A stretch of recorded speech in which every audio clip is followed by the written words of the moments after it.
If you would like to run reports within Blink 360, you can do that also. If you just click on Transactions and Reports, you'll be redirected to the Reports page. Here, you have many different types of parameters that you can run reports on.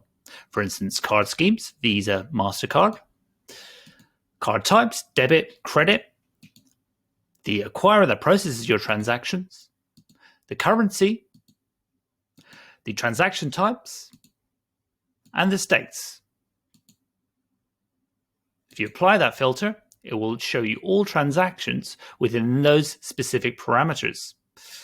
As well as that, you can also save that search or increase that search with the More Filters option, where you can add the customer name, email address, postal code, amount, reference, Blink unique reference, or authorization code. Once you're happy with that search, you can actually save a search.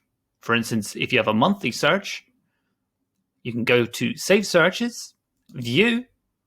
It will then load up that saved search that you saved previously. And then you can scroll right the way down to the bottom to export it to CSV.